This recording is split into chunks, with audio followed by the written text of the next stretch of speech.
Bonsoir, merci à tous d'être venus ce soir. Nous avons le grand plaisir de recevoir Xavier de Geiten, donc Xavier de Geiter, qui nous vient de Bruxelles, où il a son propre bureau depuis maintenant longtemps quand même. 25 ans. Pardon ? 25 ans, oui, environ. C'est pas la première fois qu'on reçoit Xavier à Strasbourg, c'est un habitué parce que c'est aussi un ami. On a eu le plaisir, moi surtout, de travailler ensemble pendant pas mal d'années, toi encore beaucoup plus à l'OMA. Xavier, moi et notre prochain conférencier du mois d'avril, Wilhelm-Jan Neutlings, sommes des anciens de l'OMA, de ce qu'on appelle aujourd'hui, enfin ce que les jeunes historiens appellent la First Decade. Et donc nous avons travaillé ensemble à Rotterdam et à Londres parce qu'on a eu la chance aussi de travailler avec Elias Engelis à l'époque, qui était l'associé de Rem, que tu as quitté hier soir, Rem, puisque tu l'as présenté aux Beaux-Arts à Bruxelles, où Rem Koolhaas présentait une conférence sur ses travaux pour la dernière biennale d'architecture dont il était le curateur général. Donc peut-être en fin de séance, tu pourras nous en dire plus. Mais ce soir, notre plaisir, c'est de voir tes dernières œuvres. Donc le bureau XDGA est un bureau non seulement brillant, est très spécifique dans une démarche extrêmement contemporaine qui travaille beaucoup dans des situations métropolitaines très complexes, difficiles.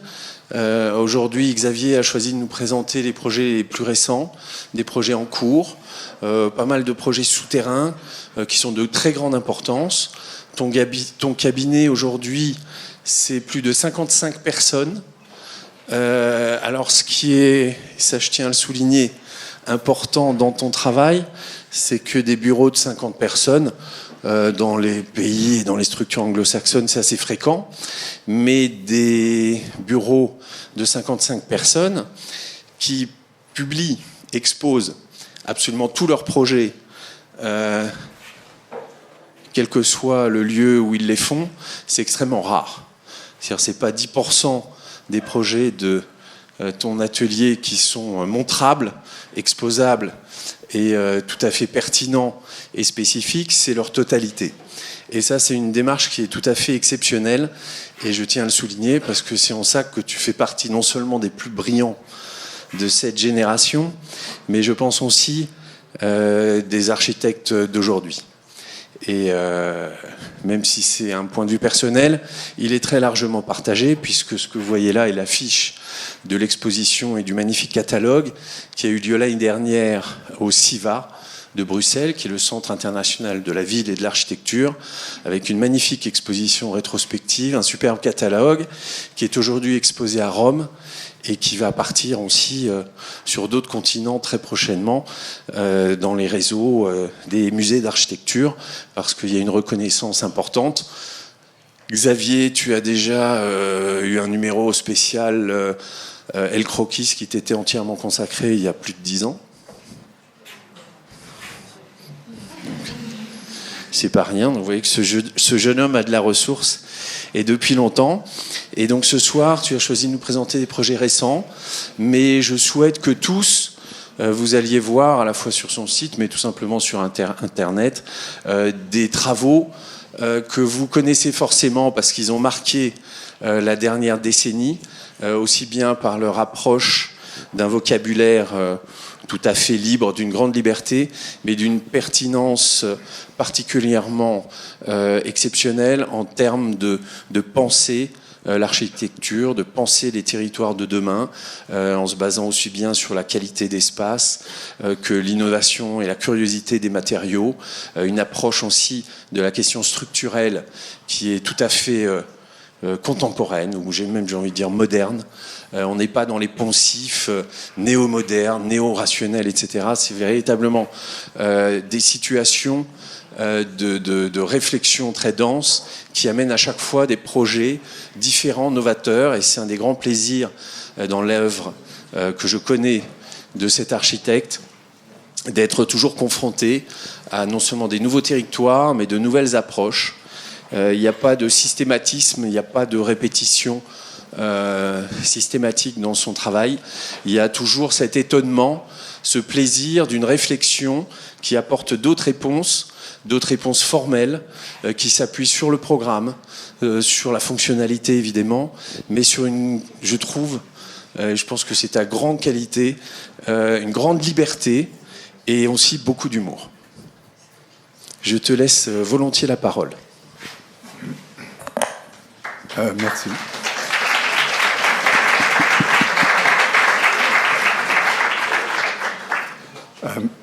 Merci pour cette introduction. Il est toujours assez difficile de parler de son propre œuvre. On est souvent trop concerné pour être plus ou moins objectif. Et c'est pour cette raison qu'on a entrepris ce projet d'exposition avec un livre qui accompagne le travail qui est écrit par quelqu'un d'autre, par un critique d'architecture flamand, et qui a essayé de comment dire, synthétiser notre pensée dans une série de textes alphabétiques, donc avec un thème à chaque fois, un thème qui est lié à un ou plusieurs projets. Et en fait, ce n'est pas tout à fait notre point de vue, mais l'intéressant, c'est qu'on peut se référer à ça et aussi le contredire quand on trouve que c'est pas tout à fait. Donc, il y a une certaine dialectique qui est née de ça. Je vais montrer, comme il a été dit, quelques projets récents. Ce qu'ils ont en commun, c'est qu'ils sont tous conçus dans un contexte préexistant et souvent un contexte complexe dans la ville, souvent en Belgique, mais pas toujours. En fait, nous travaillons pas mal en Belgique et en France et dans quelques pays européens, comme l'Albanie. Et donc, récent, c'est relatif aussi, parce que beaucoup de nos projets prennent une dizaine d'années entre concours et réalisation. Ça, c'est évidemment dû à la complexité d'une part, mais aussi ces situations urbaines sont souvent tellement complexifiées aussi par l'administration que, oui, 10 ans, ce n'est pas du tout exceptionnel pour nous. Il faut peut-être aussi dire que la plupart de nos projets sont le fruit d'un concours. On fait facilement 10 à 15 concours par an. On fait des dossiers en ce moment à peu près 80 par an, où l'on est en général sélectionné 1 sur 5. Après, si on gagne 1 sur 5, on n'est pas malheureux. Et si de ces concours gagnés, les 2/3 se construisent effectivement, c'est à peu près, oui, ça c'est, je pense, une bonne image de comment. Pourquoi est-ce qu'on fait tous ces concours ? D'une part, parce que je pense que c'est les projets les plus intéressants. Ils ont à voir avec le collectif et le public. Et d'ailleurs, deuxième raison, c'est peut-être que personne ne veut travailler 2 fois avec nous. Donc je vais commencer par...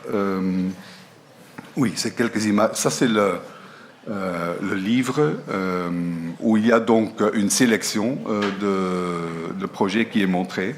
On a un peu exclu tout le travail urbanistique qu'on fait.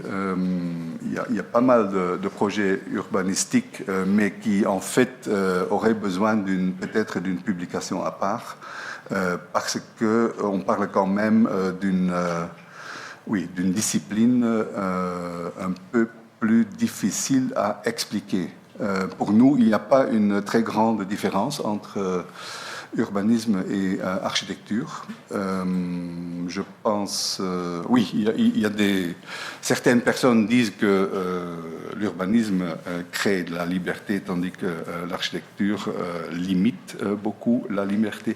Moi, je ne suis pas tout à fait d'accord avec ça. Disons que notre approche pour faire une maison est essentiellement la même que celle pour faire un morceau de fil ou de réfléchir sur même une très grande région. La raison pour ça, c'est qu'on considère, quand on commence un projet, on fait toujours une analyse approfondie du contexte. Et pour nous, contexte, c'est quelque chose qui ne s'agit pas de matérialité à suivre dans un voisinage immédiat. C'est en fait tout ce qui peut avoir avec le projet concerné ou avec le lieu concerné. Donc ça peut être philosophique, ça peut être politique, ça peut être très pied sur terre, des choses, des restrictions existantes, ça peut être l'histoire de la ville, c'est tout un amalgame de sujets différents qu'on examine. Et après, en général, on fait un bombardement d'essais quand on commence un projet et on recherche toujours une certaine forme d'évidence. Donc, après avoir fait ce travail d'analyse, parfois, on n'a aucune idée dès le début sur que doit devenir ce projet. Et c'est donc vraiment par trial and error qu'on se forme une idée. D'autres fois, on fait ce bombardement simplement pour comment dire, mettre en arrière nos éventuelles intuitions. Et donc, pour vraiment vérifier si une intuition a du sens et a un certain degré d'évidence après toute la connaissance qu'on collectionne. Donc, ça, c'était l'affiche de l'exposition qui est en ce moment à Rome et qui va sans doute encore aller à Sao Paulo. Ça, c'était juste une image C'est une exposition où il y a une table avec des livres sur les projets. Donc, c'est une exposition qui est conçue pour différents publics. Il y a ceux qui veulent vraiment étudier les projets et pour eux, il y avait toute une série de livres sur chaque projet. Et il y a aussi un moyen de visiter l'expo dans 5 minutes, c'est-à-dire voir tous les maquettes et repartir. À part de ça, il y a une série de vidéos de personnes de l'extérieur qui font un commentaire sur la façon dont on travaille. Je commence par le premier projet et dans le livre, il est décrit avec le titre « Jest ». Jest, c'est le mot anglais pour une certaine forme d'humour, c'est-à-dire l'espèce d'humour qu'on appelle en anglais tongue-in-cheek. Et c'est peut-être une définition, dans certains cas, je pense que c'est une définition de l'architecture qui marche assez bien. C'était pour décrire le projet d'une tour qu'on a réalisée à Bruxelles, qu'on a réalisée il y a quelques années, mais dont le concours date d'il y a 2002, je pense. Et pour nous, à l'origine, il n'y avait pas du tout cette intention d'humour. Pour nous, ça a toujours été un projet très sérieux. Sérieux dans deux sens. D'une part, sur le plan urbain, vous voyez ici le contexte. et ce contexte, il a une histoire plutôt complexe. Il est très récent, mais il a quand même une histoire. À droite, vous voyez le boulevard périphérique autour de Bruxelles, qui est venu dans les début des années 80, tandis que le sujet, c'est une école hôtelière préexistante que vous voyez, c'est tous les bâtiments jaunes, un projet qui date des années 50, qui est d'une architecture très intéressante, un peu modernisme hollandais, disons entre Dudok et... plutôt Dudok, disons. Un très beau campus avec une belle échange entre bâtiments et parcs ou jardins créés entre eux. Mais il faut savoir que cette école a été construite à l'époque dans un paysage plus ou moins vierge, un paysage agricole, mais la ville était assez lointaine. Et toute l'intention du concours a été de réadapter cet ensemble écolière à la nouvelle situation. Donc il y avait un nombre de nouvelles fonctions demandées. Mais comme vous voyez, il y a la ville qui est arrivée en forme de maison individuelle, donc de petite échelle, et on a même l'impression que ces maisons sont plus vieilles que l'école. Donc toute une série de projets qui font cette adaptation à la nouvelle situation. D'une part, la petite échelle de la ville d'un côté, d'autre part, le boulevard périphérique, qui, à Bruxelles, est toujours un terrain qui n'est pas pris en compte dans la ville. D'une part, la ville manque de la place. Bruxelles est une ville qui a une forte croissance démographique en ce moment. Et il y a des gens qui disent qu'il manque de la place parce il faut savoir qu'on est entouré. Bruxelles en soi, c'est une région en termes politiques qui est entourée de la Flandre.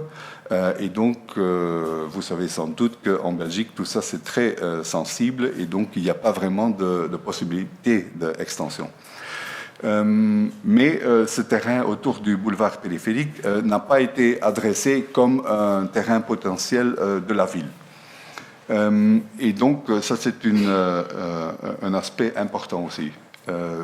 Ici, vous voyez cet ensemble écolière et tous les bâtiments qu'on a proposés. D'une part, celui-ci, un pavillon d'entrée avec une halle de sport qui fait la transition vers les maisons qui sont en face. Donc, un projet qui fait l'adaptation à la petite échelle. C'est un bâtiment d'accueil. Il sert aussi d'espace fonctionnel pour la salle de sport qui se trouve derrière. Disons deux bananes superposées inversément, le bas en vert cafétéria et accueil, et au-dessus tous les douches et les autres espaces qui vont avec la salle de sport. Tout ça n'est pas construit en ce moment, mais il y a une petite possibilité que ça s'adaptera dans le temps. Il y avait un autre bâtiment, un dormitoire, un nouveau dormitoire à l'intérieur du campus qui est en face du canal qui se trouve de l'autre côté, non construit aussi. Il y avait aussi un bâtiment un de ces bâtiments préexistants qu'on a totalement transformé. Et il y a quatrièmement cette tour qui est un ensemble de classes hôtelières. Vous voyez qu'il est installé en face du boulevard périphérique, mais il est aussi installé au long de l'axe principal préexistant à l'intérieur du campus. Et son rôle urbain, c'est de vraiment adresser l'école sur le boulevard périphérique. En fait, il y a déjà une tour qui existe derrière, et on pourrait dire aussi que l'ensemble hôtelier de l'école est en tension entre ces deux tours. La tour elle-même, elle a aussi non seulement des ambitions urbaines, mais aussi des ambitions architecturales, dans le sens que c'est devenu une tour très atypique. La plupart des tours, ils ont leur escalier et leur nœud pour le transport vertical au milieu, et l'espace est organisé autour. La plupart des tours de logement et de bureaux sont comme ça. Mais ici, c'est simplement un local par étage, complètement vitré. La plupart des étages, c'est des classes hôtelières, ce qui veut dire qu'ils ont énormément de techniques.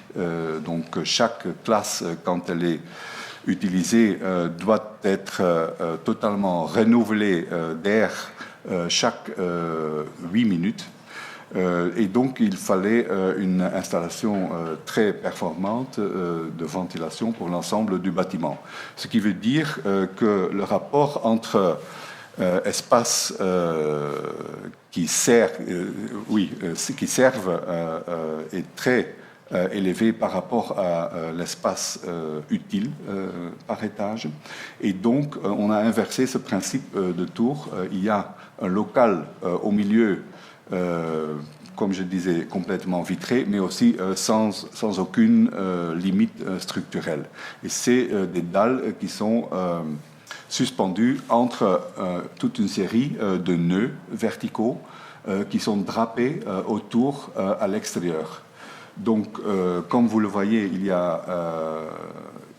en a 6 sur 3 côtés, dont 2 sont des escaliers de secours, l'un avec toilettes, combiné avec des toilettes, et les 4 que l'on voit devant l'autoroute, c'est tous des gaines techniques.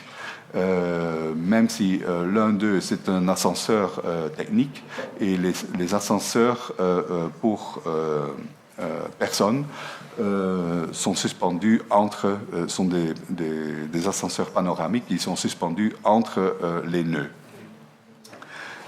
Une vue depuis le campus lui-même, le plan, comme je l'ai expliqué, avec une dalle de 8 cm d'épaisseur, avec une poutre autour qui fait la transition vers les nœuds. Et donc, comme vous le voyez, ça c'est un plan typique avec beaucoup d'acier inoxydable pour cuisiner et une seule table pour faire la classe. Vous voyez l'ascenseur technique ici, les ascenseurs panoramiques entre. Ça, comme je l'ai dit, c'est des ventilations, 2 escaliers et les toilettes. Il y a évidemment aussi autres étages, comme le stockage en bas et les douches pour les étudiants. Et le couronnement de la tour, c'est un restaurant public en combinaison avec un bar. Donc, le public peut visiter ou peut tester ce qui est produit sur les étages. Ça, c'est une vue depuis le boulevard périphérique. Les différents nœuds ont des couleurs différentes, ils ont aussi des textures différentes. Et l'important, c'est que, puisqu'on voit le bâtiment depuis le boulevard périphérique, c'est plutôt un exercice kinétique. Donc la tour, elle change tout le temps quand on passe devant. Voilà, une vue depuis le campus encore, une vue sur le pied de l'immeuble. Donc le volume en verre, il est suspendu entre les différents nœuds. Et donc, vous voyez qu'autour, il y a plein d'espaces vides encore, mais c'est justement, ça donne, cette concentration donne la possibilité d'ajouter de nouveaux bâtiments dans le campus dans le cours du temps. Une vue d'une de ces classes. Il y a un étage technique à moitié hauteur de la tour, justement pour minimiser encore les tailles des canaux de ventilation. Et en haut, comme je l'ai dit, il y a un restaurant. On regarde ici vers le centre de la ville. Il y a un patio autour duquel le restaurant se développe et il y a un vide vers un bar à l'étage plus bas avec vue sur le boulevard périphérique. Donc, dans le livre, c'est décrit comme une forme d'humour. Pour nous, c'était une logique à l'extrême de ces deux ambitions, c'est-à-dire adapter l'existant à la nouvelle situation, d'une part, et faire un bâtiment quelque part intéressant dans le sens qu'il renverse la typologie classique de la tour. Comme Georges l'a dit, depuis longtemps, on est intéressé, quand on est dans la ville, à toutes les couches de la ville, y compris le sous-sol. Et il se trouve, c'est peut-être un hasard, c'est un intérêt, mais c'est aussi un hasard. Dans le cours du temps, on a pu faire au moins 4 ou 5 projets qui ont tous la même thématique, c'est-à-dire de lier le sous-sol, souvent le transport public qui se trouve en dessous de la terre, de le mettre en rapport avec l'espace public de la ville. Nous pensons, et justement, cette thématique a aussi été, étudiées dans plusieurs projets, mais la façon dont elles sont dans le livre, il y a à chaque fois un titre ou un thème différent. Le premier, c'est simplement Underground. C'est un projet sur lequel on travaille depuis longtemps. C'est un concours qui date de 2007, en fait fin 2006, début 2007.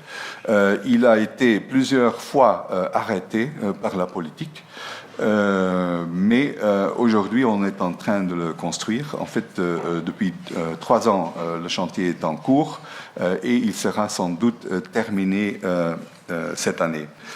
Ce que vous voyez ici, ce n'est qu'une petite partie du projet, parce qu'il s'agit d'un lieu à Bruxelles qui existe évidemment depuis longtemps, qui se situe ici, qui était avant la place, donc à l'extérieur du Pentagone.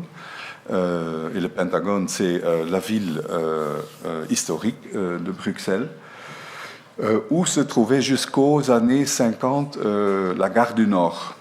Et on a construit un tunnel ferroviaire à travers l'ancienne ville, un chantier qui a duré 50 ans. Et pour le réaliser, il fallait déplacer la gare du Nord plus vers le nord. Et la conséquence a été que cette place, depuis ce moment-là, a perdu sa fonction ou sa cohérence, si on peut dire. Donc, comme vous le voyez, c'est un nœud important du transport public. Il y a 3 lignes de métro qui se croisent, c'est-à-dire métro, pré-métro, donc pas tous avec exactement le même statut. Il y a plein de lignes de bus qui passent sur la place. Il y en a en fait 3 par minute des bus, ce qui veut dire que cette fonction du lieu est restée plus ou moins le même, parce que la gare du Nord était à l'origine d'un flux de piétons, de navetteurs souvent. La place n'a pas été adaptée, mais en fait le flux a continué d'exister, sauf qu'il vient du sous-sol aujourd'hui, où il y a au moins cet échange entre sous-sol et surface. Et donc, oui, essentiellement, la place a conservé la même fonction, mais comme vous le voyez sur ces photos, elle n'a jamais été adaptée à cette nouvelle fonction. En fait, c'est un lieu qui est assez bien défini par des grands bâtiments qui sont venus dans les années 70 jusqu'à 90. C'est surtout un lieu d'hôtel, mais ce bâtiment-ci, c'est une banque, pardon.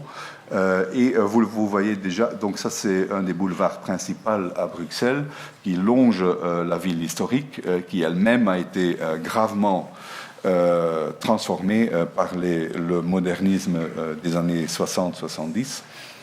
Surtout, ce que vous voyez, c'est que cet espace ne peut pas être appelé une place, c'est surtout un endroit pour voitures, pour circuler et pour stationner, et les espaces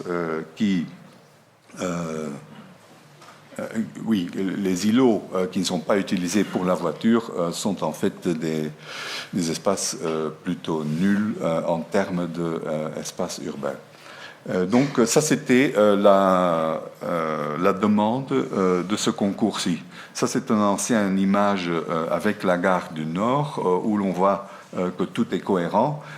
Il y a un circuit de tram qui va autour de la place. Il y a de la place pour piétons et il y a cette façade de la gare du Nord qui nourrit la place. Autre aspect important quand on attaque un tel lieu, c'est aussi le plus grand contexte. Ça, c'est une image de Bruxelles qui date justement des années 80, non, un peu plus tôt, années 70, où l'on voit que la ville, c'est finalement un amalgame de différents morceaux urbains. Sur l'arrière-plan, on voit en pourpre un quartier 19e siècle qui est en train d'être totalement détruit pour être remplacé par des tours, dont l'hôtel ici, la place se trouve ici. Aujourd'hui, c'est un lieu où tous les navetteurs travaillent, donc même si le pays est en train de se dispersé, il y a quand même toujours les pouvoirs politiques qui sont concentrés à Bruxelles, et donc toutes les administrations, ou une bonne partie des administrations, sont concentrées aujourd'hui sur le lieu. L'avant-plan, c'est la ville historique, où l'on voit les déformations par les années 70. On voit aussi cet axe ferroviaire qui est ici, qui sort du sous-sol à peu près ici et qui va vers le nord. La raison pour laquelle la gare a été déplacée. Il y a eu une tour après la gare qui aujourd'hui est déjà remplacée par une autre. Donc il y a une évolution assez vite, sauf l'espace public ne s'est jamais adapté. Et donc pour nous c'est une qualité essentielle de la ville de Bruxelles. Ce n'est pas une ville cohérente comme Paris ou comme d'autres villes. C'est vraiment une petite ville historique qui est devenue beaucoup plus grande par la conglomération de différents villages.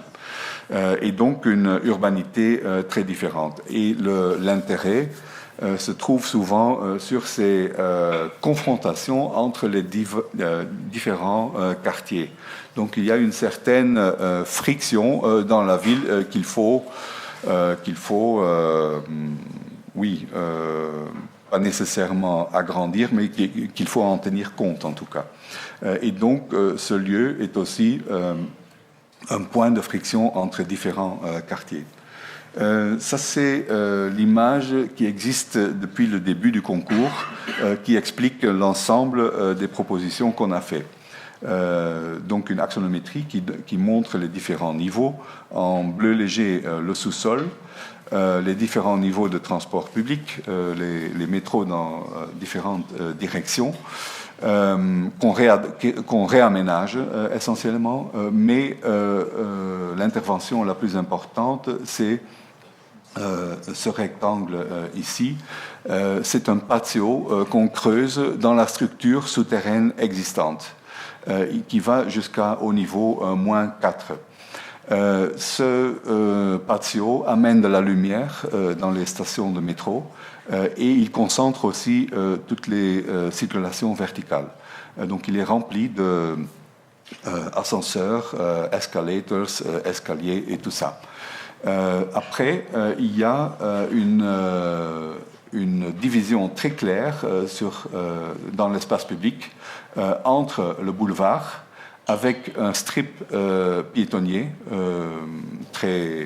un boulevard piéton, on peut dire, d'une largeur de 25 mètres, avec des plantations, avec des terrasses et avec surtout des façades qui donnent sur le sud, qui sera aussi l'espace public la plus agréable dans l'environ.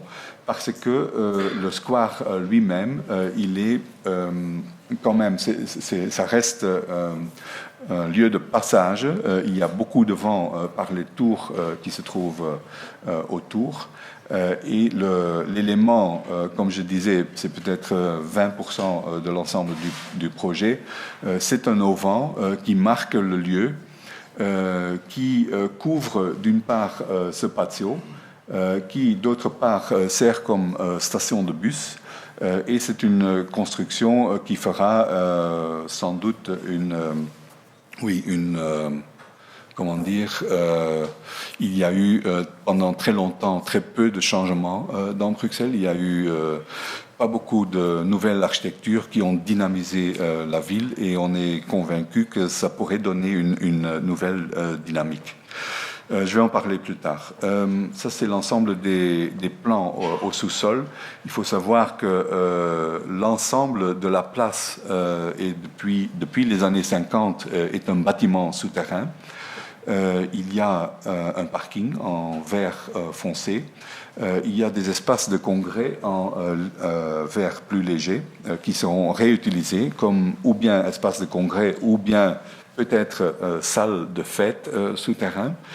En orange, il y a toutes les circulations pour le transport public avec le niveau qui rassemble, qui se trouve ici, au -4, qui rassemble tous les différents niveaux, et donc le patio au milieu qui rend toutes ces fonctions visibles et accessibles.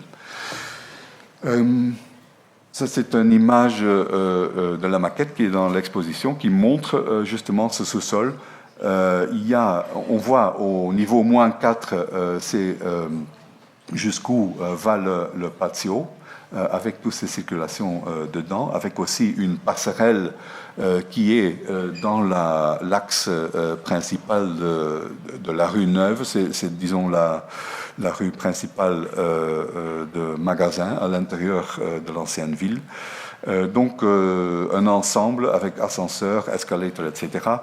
Et cet espace qui fait, ça c'est par exemple une connexion souterraine vers un centre de commerce qui se trouve de l'autre côté du boulevard. Ça c'est une des lignes de métro. Et ça, c'est une image qui donne dans le patio où le métro est montré dans une vitrine, mais de l'autre côté, on a une autre vitrine qui montre cette salle de fête. On voit ici la passerelle qui croise, il y a un escalier monumental qui descend jusqu'au -4, il y a un escalator qui le croise et il y a l'auvent qui passe au-dessus. Et il y a l'édicule des ascenseurs qui se trouve ici. Ça, c'est déjà une ancienne image. C'est l'escalator qui a été monté comme premier. Ce qui a été... on peut se demander pourquoi exactement ces formes-là. Eh bien, pour donner un exemple, la forme exacte du patio a été définie par des études de stabilité. Parce qu'on a trouvé que tout ce bâtiment souterrain est en liaison structurelle avec la tour qui est devant. Donc c'est une chose qu'on ne ferait plus aujourd'hui. Disons que tout ça c'est public, des fonctions publiques qui sont liées structurellement à un hôtel privé. Et donc le percement de cette structure, surtout en dalles, était tout à fait limité dans cette dimension-là. Donc un trou trop grand dans une direction mettrait en danger la stabilité de la tour.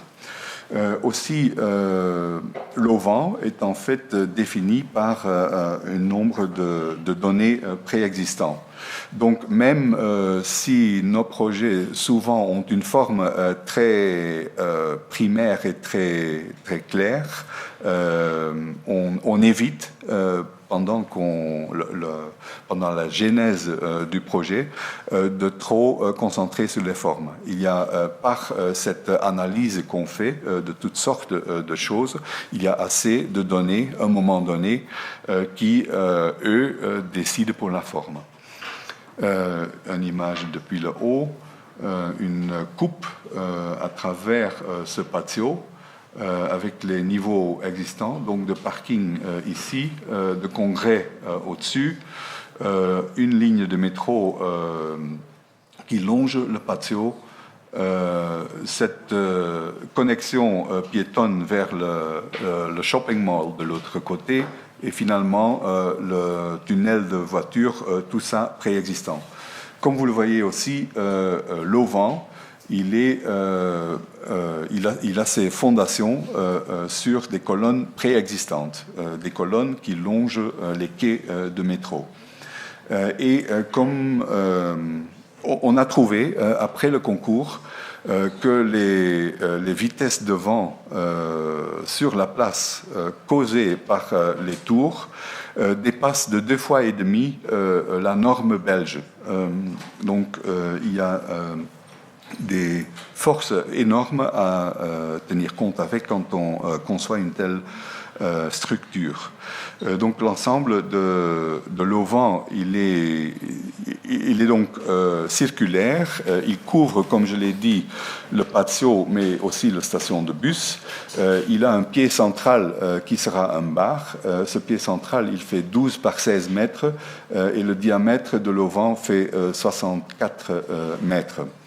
C'est une structure en acier qui en ce moment est préfabriquée en Espagne et qui sera montée cette année. Ça, c'est encore des plans qui montrent le changement dans la surface. Ça, c'est le plan préexistant où, en fait, tout est dominé par la circulation automobile et où il n'y a pas vraiment une place, si on peut dire. Ça, c'est la situation aujourd'hui, donc avec le strip, pas très facilement visible, mais en tout cas un lieu pour piétons et la place elle-même, qui seront exécutés en matériaux différents. Donc ce boulevard, il est en plaques de béton avec des cailloux blancs, béton blanc avec cailloux blancs. La place elle-même sera en basalte noir, donc des distinctions très claires aussi en matériaux. Et l'auvent, il est à cheval entre les deux espaces. Donc il est à moitié sur la place, à moitié sur le boulevard. Et il vient même jusqu'à l'axe géométrique du boulevard. Donc il fait un geste aussi vers l'ancienne ville et il essaye de lier les espaces. Alors pourquoi ce pied il n'est pas simplement vertical? Eh bien parce que on voulait, avec toute la complexité existante, on voulait quand même que le cercle serait placé dans l'axe symétrique du square, dans ce sens-là. Et la structure préexistante, c'est les colonnes du sous-sol, eux, ils ne sont pas alignés avec cette avec cette symétrie voulue. Et donc, le pied est devenu une forme qui est rectangulaire en bas, sur le niveau de la rue, donc en suivant les colonnes qui sont en dessous, et il devient un hexagone en haut pour justement marier la structure du cercle. Et il tend vers vers la droite, simplement pour permettre cette symétrie sur la place. Encore une image depuis le boulevard et une image, qui montre aussi la place elle-même avec un jeu d'eau sur la place. Une image de la forme finale de l'auvent. Ça aussi, c'est en général assez important dans nos projets. Quand on conçoit un projet, on laisse des ouvertures pour l'évolution technique et matérielle de l'ensemble. Donc disons que le dessin que j'ai montré au début avec axonométrique, avec tous les éléments différents, ça a été rigoureusement suivi pendant ces 10 ans ou 8 ans, et ça a survécu aussi toutes les attaques politiques qu'il y a eu. Par contre, la première image de l'auvent était quelque chose de plutôt vague, d'assez transparent, sans connaître beaucoup de la structure finale. On ne connaissait pas non plus pendant le moment du concours toutes les données techniques. C'était plutôt une étude urbaine vraiment et architecturale. Mais donc un objet plutôt vague. La forme n'a pas tellement changé, les matériaux ont changé. Ça, c'est une phase intermédiaire où il y avait beaucoup plus de structure. Il y avait une suggestion dès le début de faire un auvent en verre. On a trouvé après qu'avec les colonnes préexistantes, ça ne serait jamais possible parce que le poids étant trop élevé. Et donc on a dû changer au cours de l'étude dans les matériaux. Donc ici encore, ça avait changé vers un système de ETFE en coussin, avec des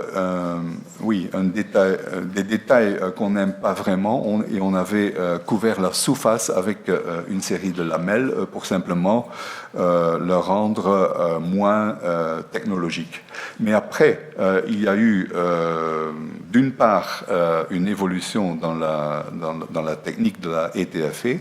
ETFE, c'est une toile plastique transparente qu'on peut tendre, qui est souvent utilisée en coussin,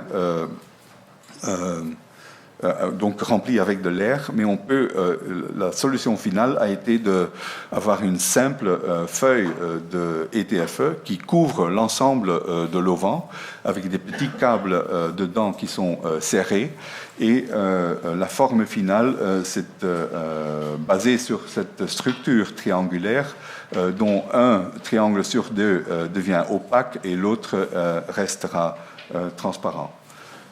Voilà un détail du pied qui devient, comme je l'ai expliqué, qui deviendra un bar aussi composé de triangles, un fermé et un transparent. Seulement le toit du bar est en verre, tandis que le reste, l'ensemble, est en ETFE. Et ça, c'est une image d'un mock-up la structure a été réalisée au nord de l'Espagne, et ça, c'est un essai pour la structure. Donc, en ce moment, il est en train d'être érigé à Bruxelles.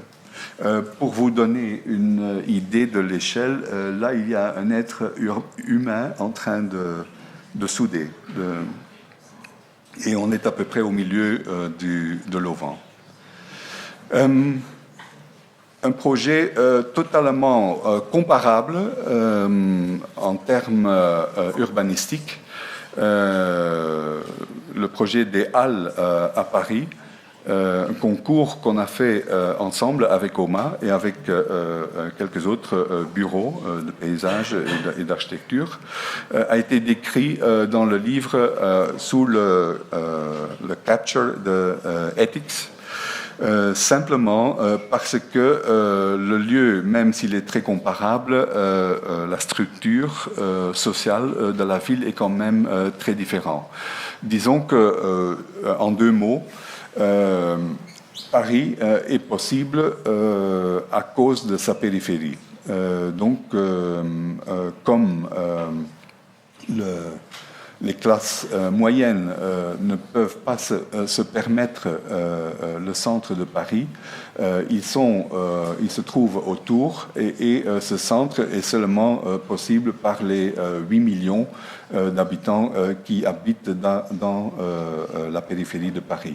Et donc les Halles, considérer les Halles, c'est un projet de nouvelle porte de ville.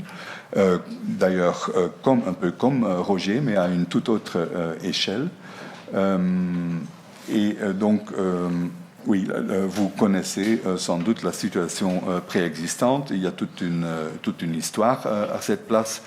Mais ce qui s'est passé, c'est que le ventre de Paris, comme on l'appelait avant, avec les halles de marché de viande, des bouchers, a été enlevé dans les années 60 vers Rungis. Avec ça, Paris avait perdu sa ventre, mais à la place, ils ont installé le nœud le plus important de transport public en sous-sol, exactement là, en combinaison avec tout un programme souterrain aussi, entre autres 250 000 mètres carrés de commerce en sous-sol, avec quelques fonctions culturelles, donc rassemblées dans et rendu invisible aussi dans la ville. Donc la situation est assez comparable parce que l'espace public qui a été fait au-dessus était presque aussi nul que la place Roger. Un jardin, bien sûr, mais un jardin peu praticable et peu d'une très basse valeur pour la ville. Même si c'est un quartier extrêmement dense dans Paris, oui, donc on peut dire que la relation entre l'espace public et les sous-sols est totalement sous-développée ici. Et c'était exactement le sujet du concours, qu'on a d'ailleurs perdu, comme vous savez qu'il y a un autre projet qui se réalise en ce moment. C'était aussi dans une époque, l'époque des grands projets à Paris. C'est peut-être le plus grand projet qu'il y a eu à côté de toutes ces œuvres de Mitterrand et autres présidents, mais un grand projet qui est resté totalement invisible et qui n'a jamais joué un vrai rôle dans l'espace public de la ville. Donc la situation existante peut bien être synthétisée comme ceci. Et le principe qu'on a proposé est bien synthétisé dans ce diagramme où l'on voit la situation préexistante sur le bas de la diagramme avec toutes les fonctions en sous-sol séparées, avec très peu d'interactions, avec un seul vide qui mène vers ce sous-sol, mais qui ne fonctionne pas bien dans la ville, qui n'est pas bien lié à l'espace public de la ville, couvert par ce jardin.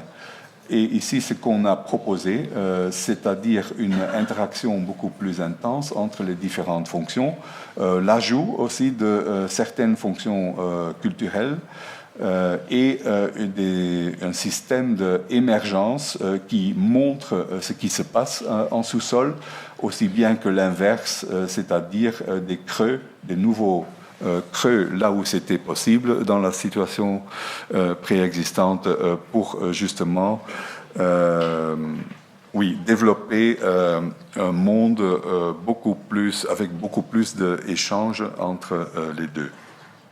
Et donc ça se fait par des moyens différents. Ça, c'est une vue d'ensemble où l'on peut voir que le bâti qui est proposé est aussi important, ou n'est pas plus important que l'espace non bâti. Donc il y a un nouveau jardin, un parc presque, qui est proposé, qui est en interaction le plus intense possible avec ce qui est construit. Et donc, ce projet-ci s'est développé par un X-ray de tous les plans en sous-sol, où l'on a tracé des connexions possibles. On voit aussi toutes les fonctions, on voit les infrastructures, on a aussi décerné des infrastructures qui n'étaient plus nécessaires, et c'est là qu'on est intervenu en faisant des nouveaux creux dans cet ensemble. Et cette image montre très bien, oui, toute la complexité et tous les échanges possibles entre espace de transport en sous-sol, espace commercial, espace ouvert, public, creusé, les émergences qui montent et qui descendent dans cet espace. Et donc, c'est exactement ce type d'urbanité qu'on recherchait. Le jardin est un ensemble de cercles qui chacun ont leur propre utilisation et définition. Donc, c'est un amalgame de jardins avec un réseau de cheminement entre eux. Donc certains pourraient être même pas publics mais collectifs ou réservés, d'autres pourraient être totalement publics. Et donc encore un diagramme qui montre l'intention de cette interaction, avec une programmation de chaque petite édicule.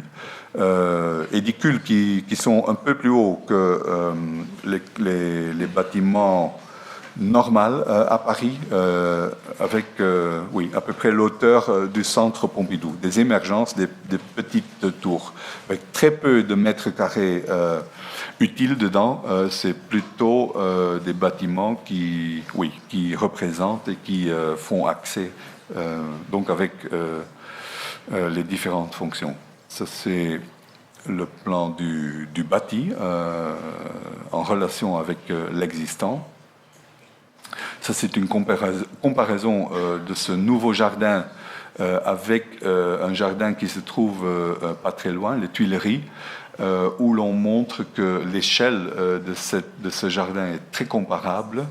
Il y a la même structure presque, donc une grille de cheminement contre un réseau informel de cheminement, mais en tout cas, les jardins qui en sortent ont une échelle très comparable.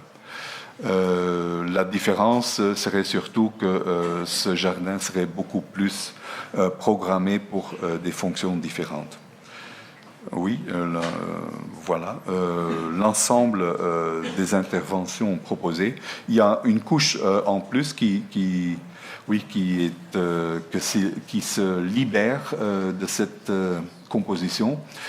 C'est ce dessin vert grisâtre d'arbres qui partiellement préexiste et qu'on voulait faire étendre sur l'ensemble de la nouvelle composition. Donc une échelle un peu plus grande, si on peut dire. Interaction entre bâti et non bâti. Et voilà. Donc, oui, dans le livre, décrit très différemment même si l'intention est exactement la même que celle pour la place Roger à Bruxelles, et même, oui, comme vous le voyez, les formes sont totalement différentes.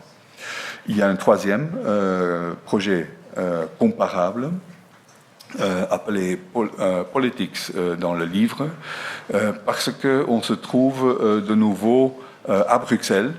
C'est aussi un concours qu'on a gagné, mais pour l'instant, il n'y a pas beaucoup de chances que ça va réellement se réaliser. Comme vous le savez, il y a à Bruxelles quelques institutions européennes qui sont rassemblées, comme ici d'ailleurs, mais l'insertion dans la ville a toujours été très problématique. On se trouve dans un quartier 19e à Bruxelles, un quartier qui a été conçu par Léopold II, un de nos rois, qui était un urbaniste brillant dans mes yeux, qui avait entre autres ajouté cet axe dans Bruxelles. Qui part de l'intérieur de la ville vers l'extérieur, vers son musée de l'Afrique qu'il a construit, totalement à 15 km de Bruxelles. Autour de cet axe est né ce quartier, donc début du XXe siècle, avec des maisons de ville, comme vous pouvez le voir, très cohérent en soi, mais à partir des années 50, oui, avec la genèse de l'Union européenne, il y a eu un rassemblement de bâtiments institutionnels qui se sont tous concentrés sur ce lieu. Le sujet du concours était cette place, exactement cette place. Et comme tout a été fait sans plan d'ensemble dès le début, la seule chose qu'on peut faire aujourd'hui, c'est une forme de rétroactivité. Donc, il est temps de concevoir un espace public représentationnel pour toutes ces institutions. Il y a plusieurs explications, je pense, pourquoi ça ne s'est pas fait avant. Une des explications les plus plausibles, c'est peut-être que la définition du type de pouvoir de l'Union européenne est toujours en train de se faire. Donc, vous savez que le début a été simplement une union économique pour l'acier et le charbon entre 6 pays.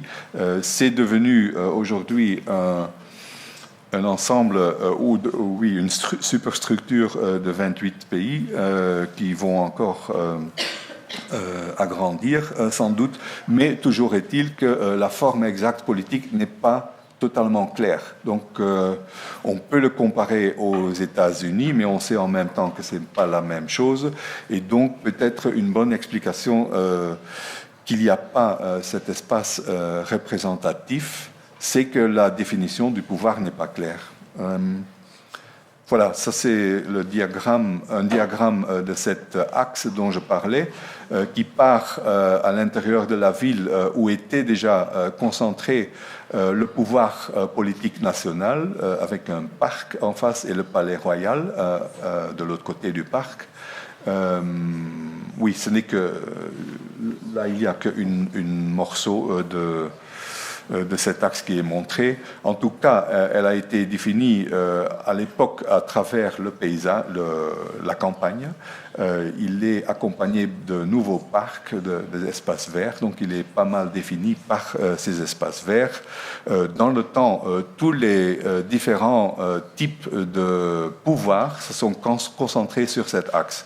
Donc, politique nationale, surtout ici, mais aussi les institutions régionales en Belgique se sont concentrées là. Il y a plein de partis politiques qui ont leur siège là, et il y a cette concentration d'institutions européennes qui donc autour de cette place Schuman, qui n'est pas vraiment une place aujourd'hui. Et la raison ou la immédiate du concours n'a pas été de faire un espace représentatif, mais venait d'une demande très concrète, parce que cet axe est devenu un axe, infrastructurel aussi, avec le temps. Aujourd'hui, en dessous de cette rue de la Loi, il y a 3 tunnels différents qui datent chacun d'une époque, d'une décennie différente. Il y a eu un métro au moins 15 mètres. Ils ont construit 10 ans après un tunnel autoroutier au-dessus.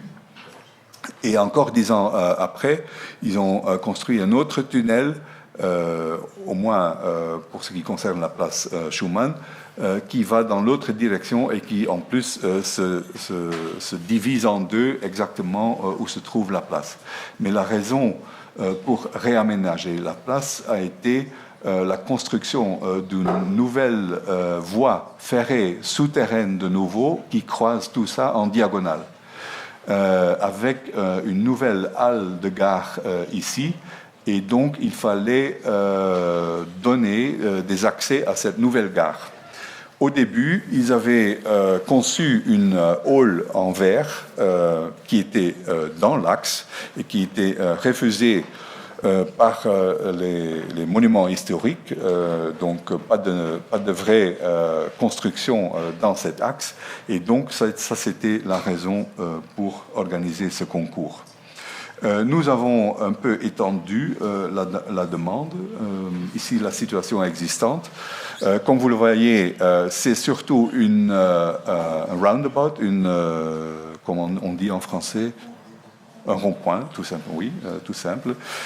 Et il se trouve que ce rond-point, même s'il est assez vide ici, il a un trafic automobile assez incroyable, parce que cette rue de la Loi, c'est le boulevard principal d'entrée en ville pour tout ce qui vient de l'est du pays, essentiellement.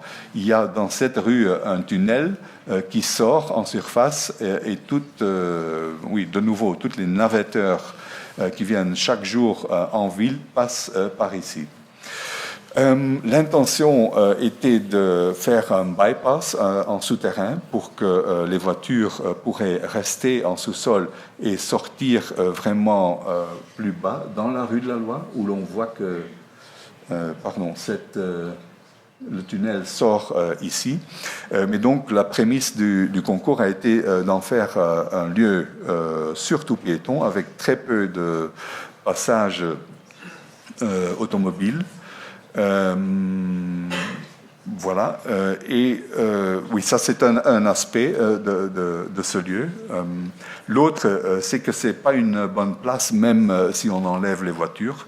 Elle est représentée ici, une place circulaire, mais qui est définie que la moitié par les bâtiments qui l'entourent.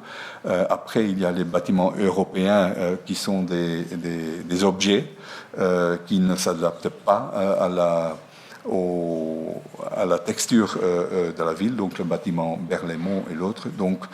Et par rapport à d'autres places très mal définies, place des Vosges, place à Siena, Piazza Campidoglio, qui tous sont beaucoup mieux définis que cet espace public ici.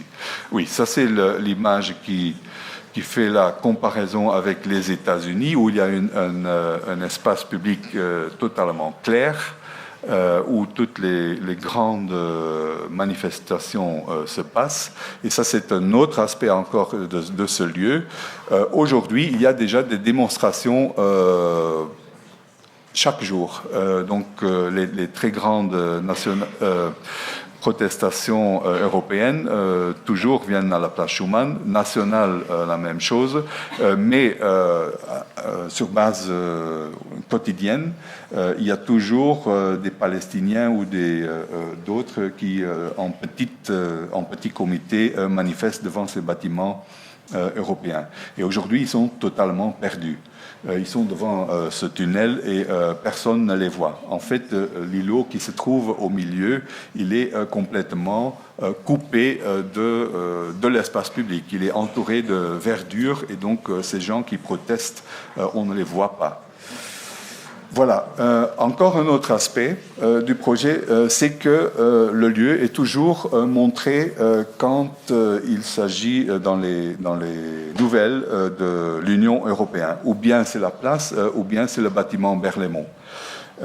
Mais ici encore, c'est l'ancienne image du bâtiment Berlaymont, à l'époque où c'était un plutôt bel immeuble.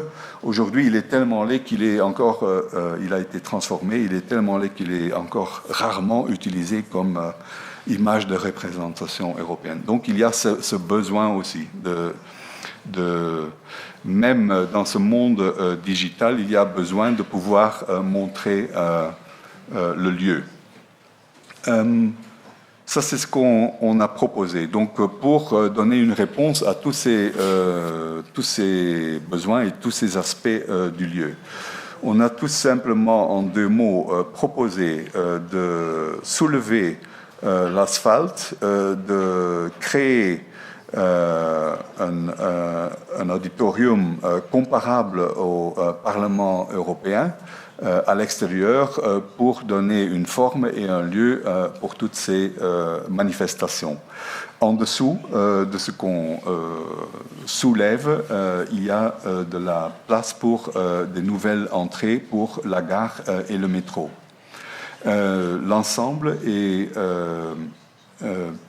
percuté, coupé par 4 branches qui font que même s'il y a quelque chose de très important qui se passe à l'intérieur de cet auditoire, qu'un piéton, disons un riverain, puisse traverser l'objet.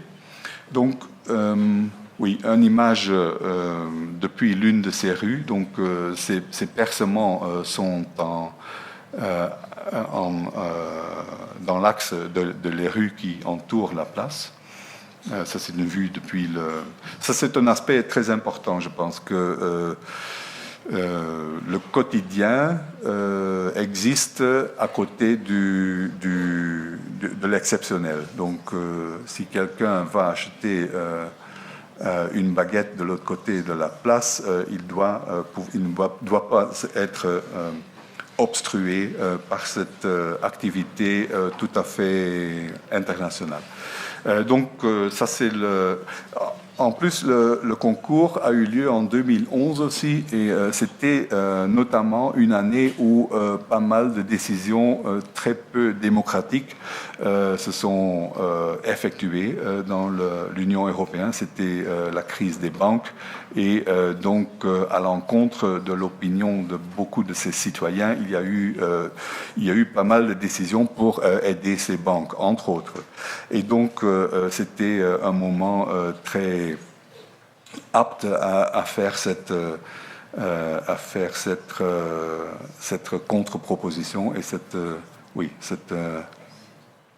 ce contrepoids démocratique, si on peut dire. L'intention, ce n'est pas seulement qu'il se passe des choses politiques. Nous pensons que ça peut être un outil pour la ville aussi dans d'autres sens. Il y avait eu Rem Koolhaas qui avait il y a quelques années, il y a une dizaine d'années, il avait mis une tente avec une exposition sur la place. Donc ça pourrait aussi être utilisé pour des grands et petites activités culturelles ou sportives. Il y a un marathon à Bruxelles qui démarre normalement dans le parc qui se trouve ici derrière. Donc l'arrivée pourrait être organisée ici. Et donc des rassemblements de grands ensembles de population peut se faire aussi bien que des toutes petites manifestations. L'espace urbain autour est aménagé justement pour renforcer cette centralité. Comme la place elle-même a très peu de forme, l'objet le renforce et l'aménagement extérieur le renforce encore. Ça, c'est une image qui montre les accès au sous-sol. Donc il suffit de vider quelques cathédrales en béton qui se trouvent déjà entre tous ces tunnels pour faire le lien avec la nouvelle gare et pour descendre plus bas vers le métro. Donc en blanc, ici, l'espace qui deviendrait éventuellement disponible avec des escalators des deux côtés qui donnent accès et avec l'auditoire au-dessus ici. Mais comme vous le voyez, la situation structurelle est de nouveau très complexe, puisqu'il y a eu dans le temps ces 3 tunnels que l'on voit ici, qui ont été construits.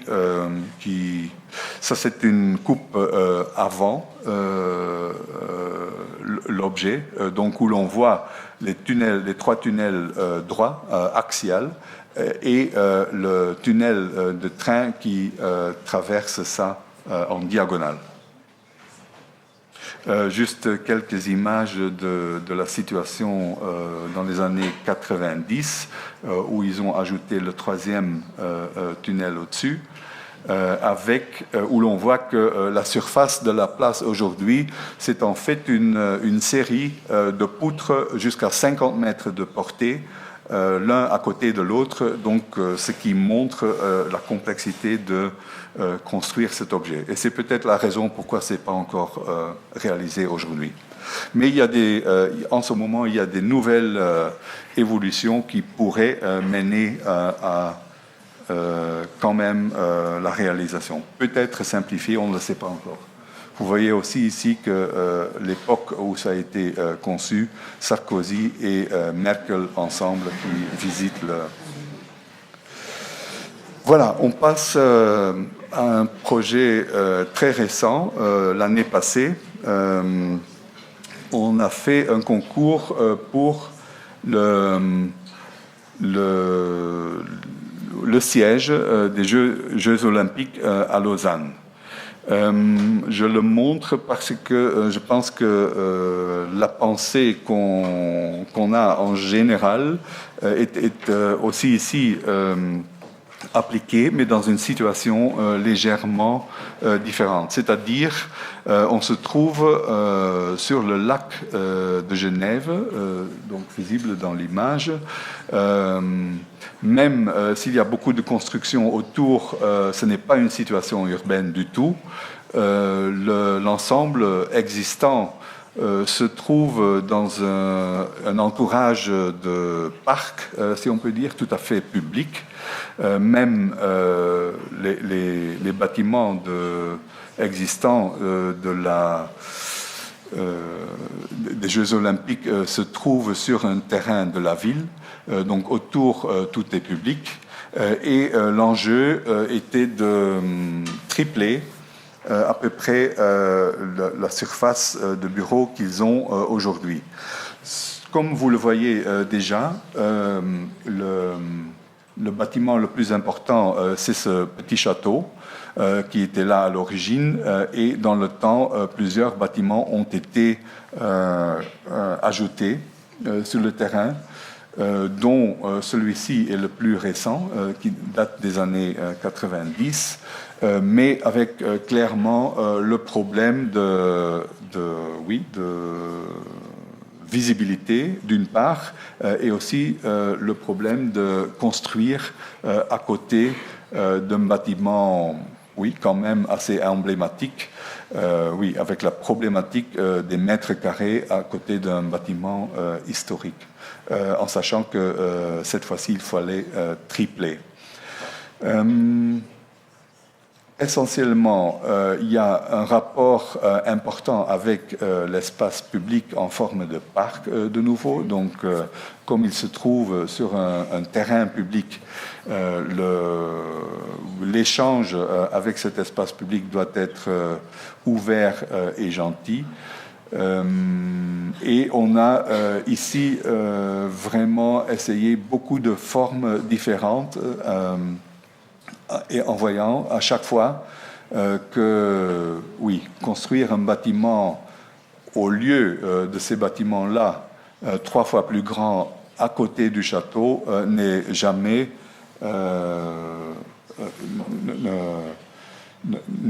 satisfaisant en termes d'image et de collaboration entre les deux bâtiments. Ce qui nous a mené à une proposition très différente, c'est-à-dire on considère le château toujours comme bâtiment central, emblématique aussi, et on le met comme un meuble à l'intérieur d'un nouveau bâtiment qui n'a qu'essentiellement un seul surface. Il voulait aussi des bureaux essentiellement ouverts, un champ de travail plutôt. Donc un bâtiment en verre qui prend toute la surface nécessaire, qui est totalement transparent, qui met en évidence et qui donne au château existant sa place centrale, en combinaison avec un nombre de petits volumes autour qui fait en fait un village de travail avec le château au milieu. Le seul aspect tectonique dans la proposition, c'est la toiture qui, elle, monte et descend à partir d'une ligne totalement horizontale entourant, qui est à la hauteur du château, qui descend à peu près 5 mètres de l'autre côté, et qui donc... qui rend les lieux de travail en relation totalement ouverte avec le parc. Évidemment, ce n'est pas le premier bâtiment avec des bureaux ouverts, donc ce paysage de travail a été fait bien avant, et il est en vogue, beaucoup en vogue de nouveau aujourd'hui. Ça, c'est le projet pour Facebook de Frank Gehry qui est en train de se faire. Donc, en termes de conditions de travail très comparables.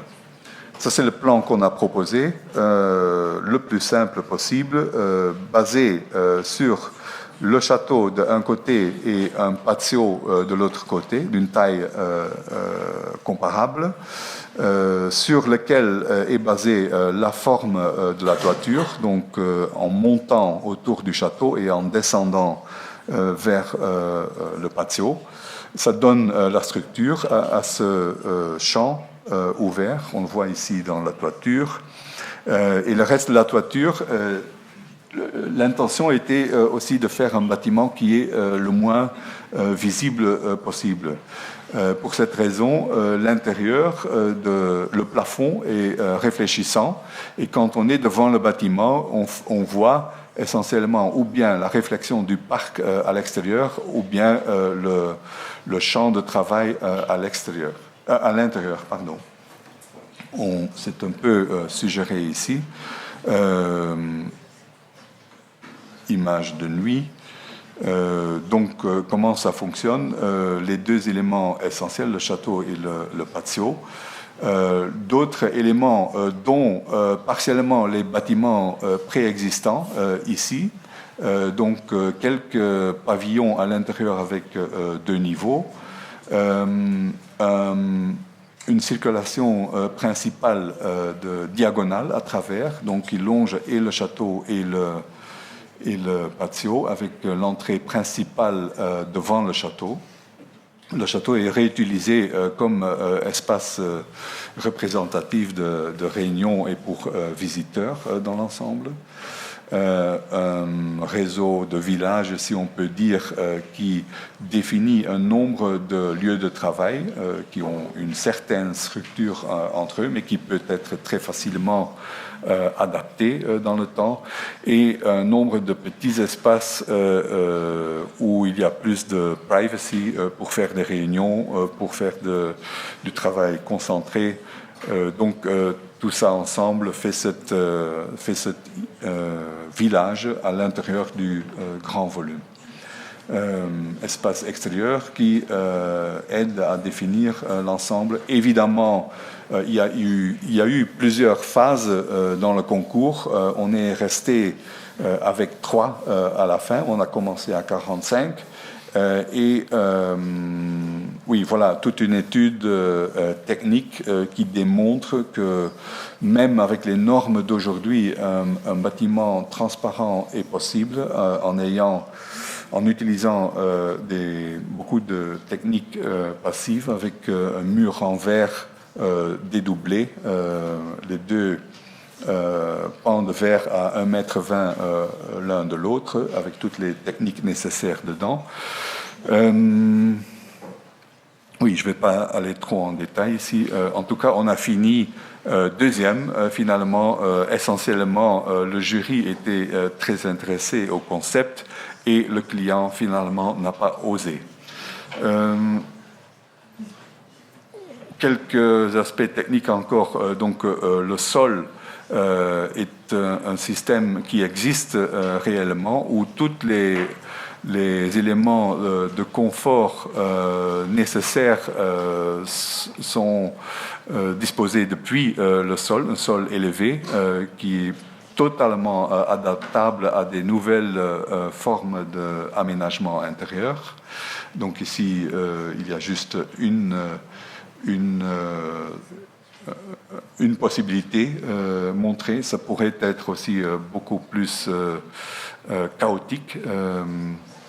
En tout cas, un plan totalement libre où toutes les techniques sont prédisposées à faire ça, rendre ça possible.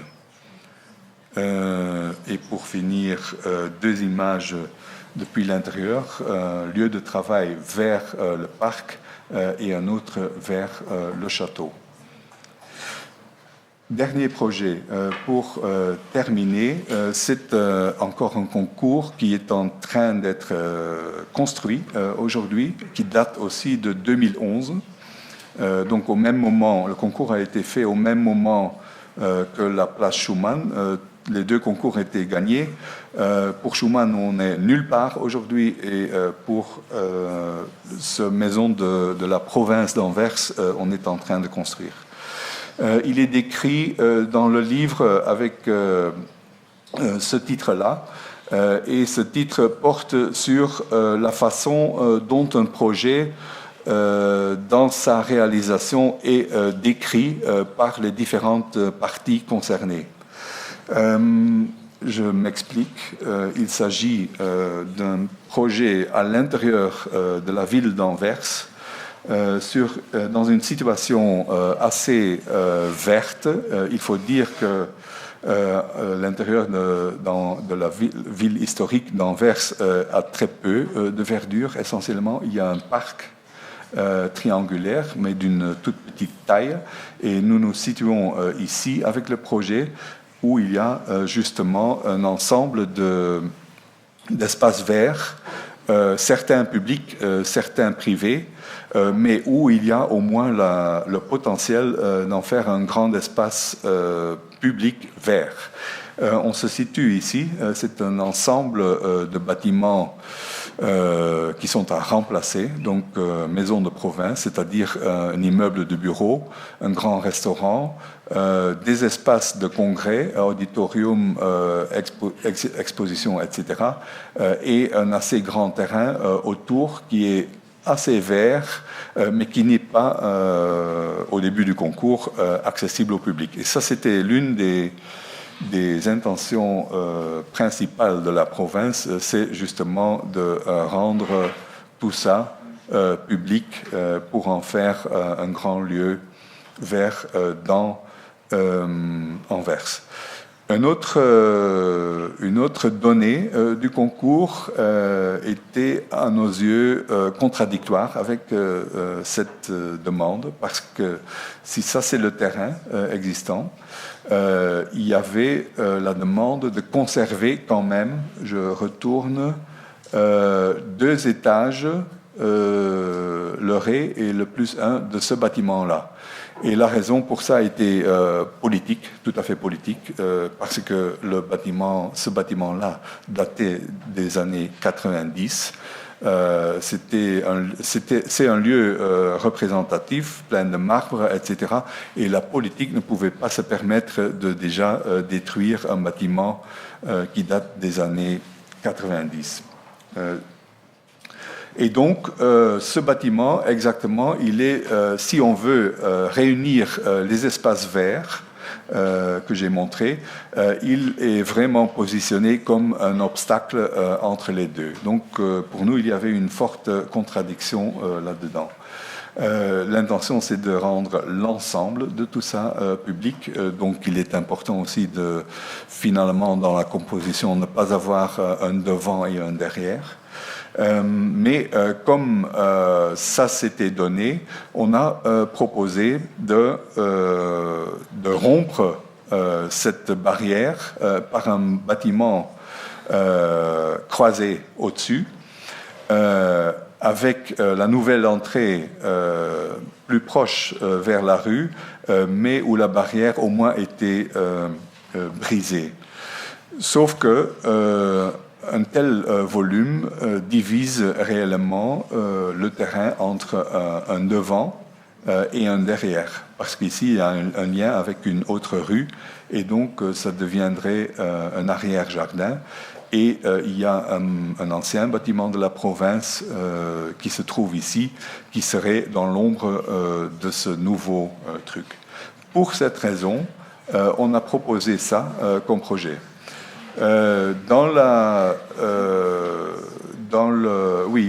Les possibilités techniques avec des ascenseurs verticaux, on a proposer un shift dans ce volume, ce qui fait que l'ensemble ancien et nouveau reste très compact. Il y a une échange entre les différentes fonctions dans le bâtiment possible de façon très évidente. Après, cette proposition a été expliquée de plusieurs façons. Donc, tout le monde, le client, la ville qui devait donner le permis, l'ont chacun expliqué de leur propre façon. La vraie raison pour nous étant que l'espace public ne fonctionnerait pas sans faire ça. Voilà l'ensemble des espaces verts. Il y a un autre jardin ici qui existe aussi, où il y a une échange intéressante entre le jardin public et un bâtiment qui se trouve dans le parc. Il se trouve que les deux se nourrissent entre eux. Et la même chose serait possible dans ce nouvel ensemble, puisque ce n'est pas seulement un lieu de travail, mais aussi de représentation, de congrès, etc. Il y a un très fort potentiel que les visiteurs du bâtiment nourrissent le parc, et à l'inverse que les riverains utilisent certaines fonctions, n'utilisent pas seulement le parc, mais aussi le parking qui se trouve en dessous et les espaces d'expo, de restaurants dans le bâtiment. Voilà, ça c'est le bâtiment en soi. Il se trouve là aussi qu'avec l'élaboration du projet, élaboration technique, il est devenu évident que remplacer ce bâtiment existant sur lequel le concept a été basé était beaucoup plus bon marché que de le conserver et de le restaurer et de le connecter au nouveau bâtiment. Donc aujourd'hui, on est dans la situation que ça aussi est totalement nouveau. Mais on ne pouvait plus placer le bâtiment parce qu'on avait un permis pour ça et on avait gagné le concours comme ça. Voilà, ça c'est les limites de ce shift dans le bâtiment. Escalier et ascenseur vont tout droit et l'ascenseur démarre d'un côté du bâtiment pour arriver de l'autre. Ça c'est un étage de bureaux, donc encore des bureaux essentiellement ouverts, avec les deux corps de façon diagonale à travers cet espace ouvert. Il y a aussi, la façade est basée d'abord sur un bâtiment pont, parce qu'on croise un pavillon qui a un espace de terrasse au-dessus, et donc le grand volume passe au-dessus de ce bâtiment, avec des très larges dalles ou pans de travail, donc des portées de 22 mètres, ce qui fait qu'au-dessus de la terrasse, il y a une poutre au milieu qui relie les deux nœuds, mais la façade elle-même, elle est porteuse aussi. D'où cette forme de la façade. Donc les triangles font poutre au-dessus comme bâtiment pont, et à l'intérieur, comme c'est un bâtiment passif, la forme était très utile aussi pour donner de la lumière naturelle à ces bureaux très profonds, dans le sens que, disons, la lumière qui entre en bas de l'étage n'est pas très utile.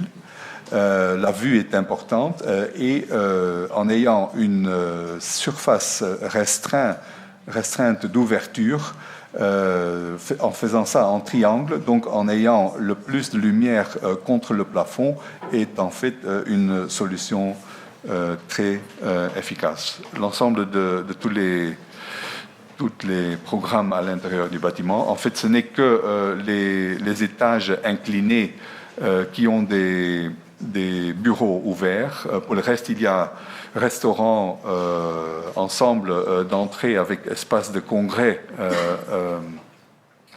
dans le pavillon, et avec la direction politique de la province en haut. Entre les deux, il y a une bibliothèque qui est avec un vide sur deux étages. Donc un bâtiment en termes programmatiques assez complexe, dans une forme relativement simple. Voilà la maquette. Donc ça, c'est l'entrée principale, avec un pavillon complètement en verre, avec espace d'exposition en haut et salle des auditoires en bas, mi-enterré. Et voilà, je voudrais conclure avec cette image. Merci beaucoup.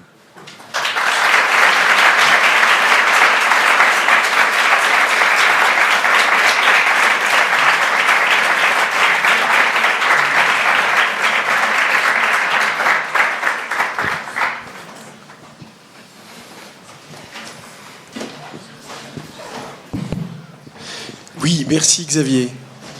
Merci pour cette leçon d'architecture, de complexité de la ville, des programmes. Je vois que tu as bien utilisé tout le travail capitalisé sur Euralil et comment construire sur un plat de spaghettis, parce que c'est franchement impressionnant de voir tous ces réseaux, toutes ces complexités de négociation, cette rivalité forte avec l'ingénierie, et en même temps, à chaque fois, une invention, un travail exceptionnel, un travail aussi de représentation qui est tout à fait magnifique. Enfin, tu sais que je suis ton premier fan, donc maintenant je me retourne vers tes nouveaux fans, parce qu'on pourrait aborder une série de questions, si vous le souhaitez. Je peux passer ce micro donc dans le public. Ah oui, rappelez aussi juste, en parenthèse, alors on n'aura pas le lauréat, mais la première conférence de cette année, qui était celle de Farshid Mossavi, si vous vous souvenez bien, il nous a montré le concours pour Lausanne et le siège du CIO, où elle est troisième, tu es second, et il est clair que nous n'inviterons pas le lauréat danois et son projet oui, c'est pas la peine. Néo-bourgeois. Qui veut la parole ?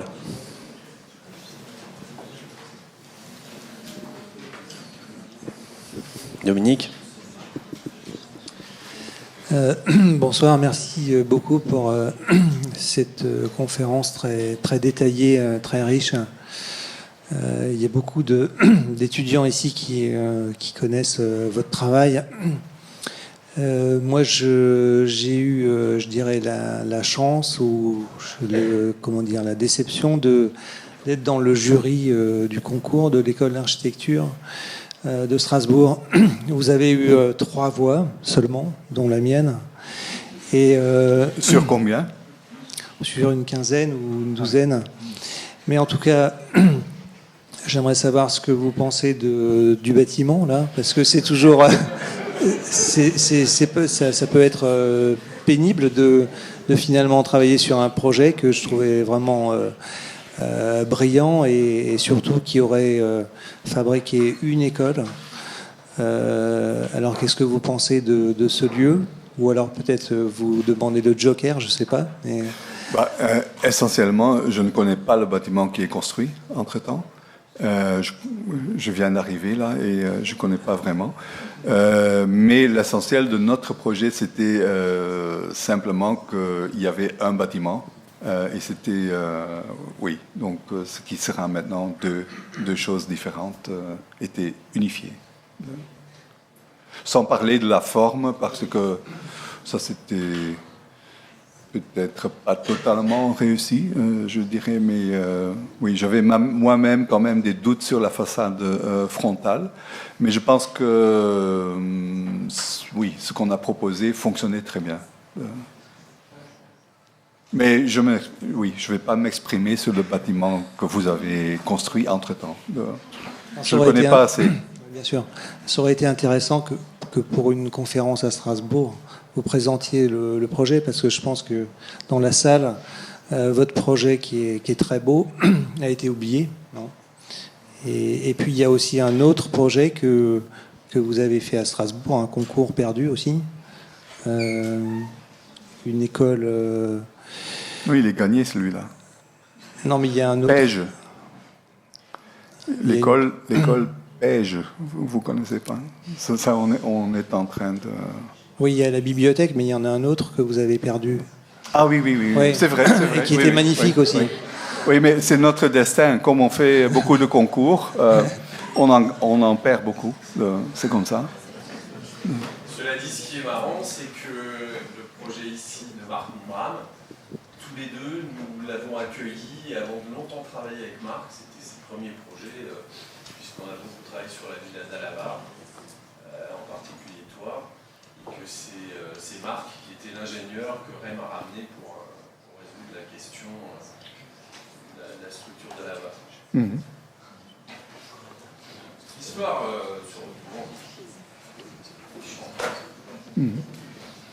On le connaît très bien. Ouais.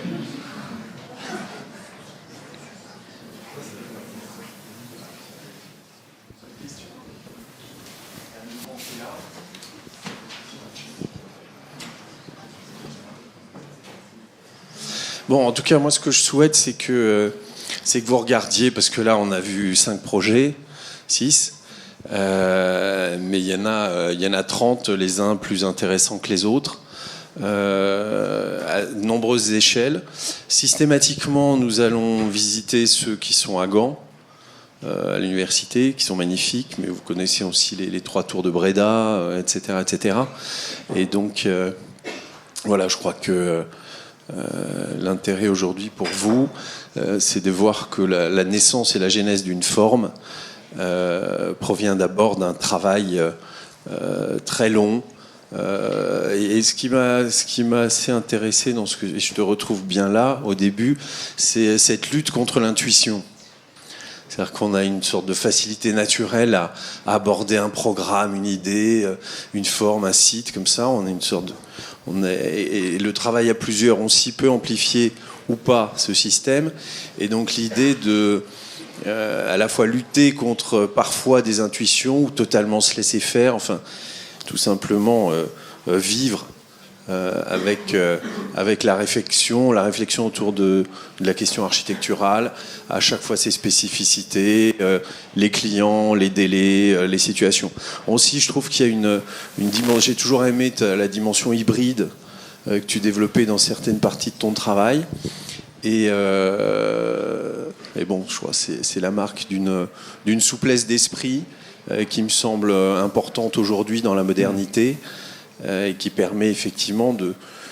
aussi, la façon dont tu intègres, on l'a vu là avec le triangle n'est pas un choix formel, c'est effectivement l'idée de combiner une façade structurelle, difficile, avec l'idée le plus possible d'un édifice passif, économe, donc profiter de la lumière, ou tout à l'heure on l'a vu... sur les questions aussi d'isolation, etc., etc. Je trouve cette manière de ne pas être dépendant de technologie ou d'ingénierie, mais au contraire de se les approprier, de les développer, de les transformer. Est-ce que, éventuellement, sur ces questions-là, et les relations, est-ce que, par exemple, dans ton bureau, tu as intégré des spécialistes de la question? Est-ce que tu as structuré ça de façon... j'ai envie de dire très organisé sur les questions de rentabilité, de complexité, de façade et de coût économique, puisque évidemment c'est aussi une des clés, c'est-à-dire où est-ce qu'on met l'argent, où est-ce qu'on met les efforts, est-ce que là il y a une stratégie, j'ai envie de dire presque managériale sur cette question-là, et qui n'empêche pas de réaliser des projets tout à fait exceptionnels et originaux.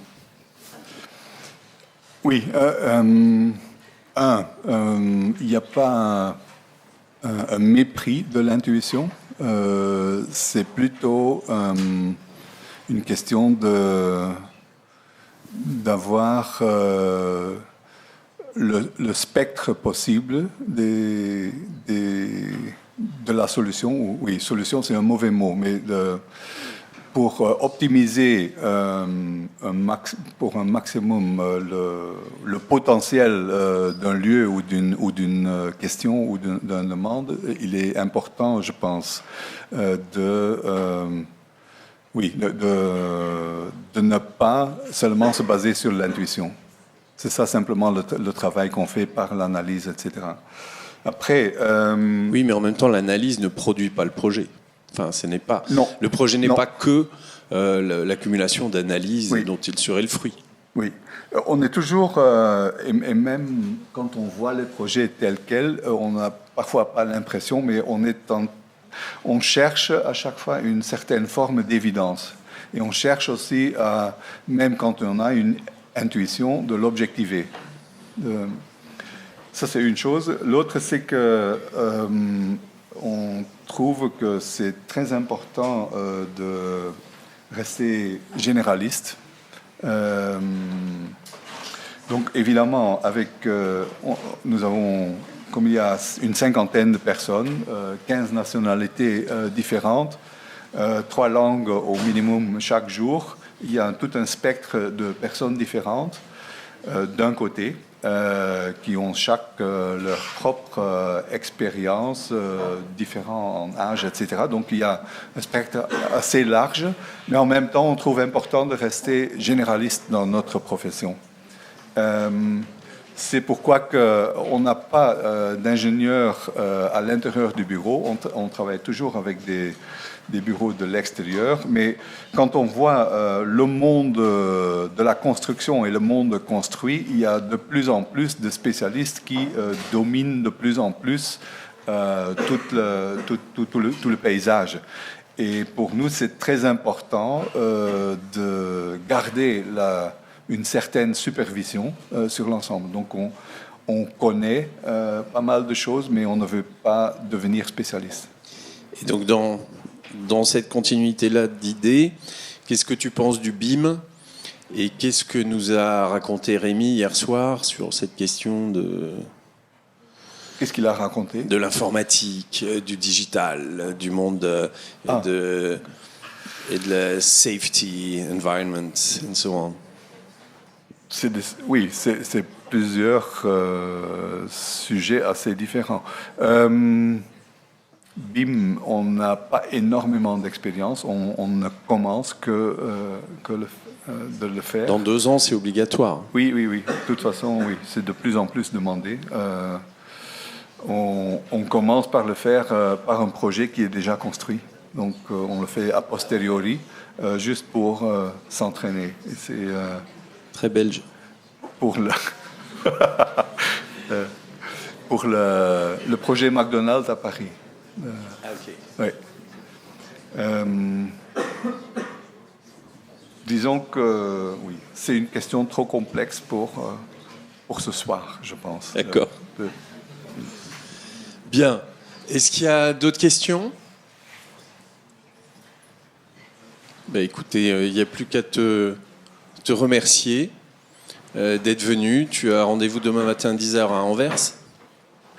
Donc merci d'avoir fait cet effort de venir. Et j'espère à très bientôt. Merci.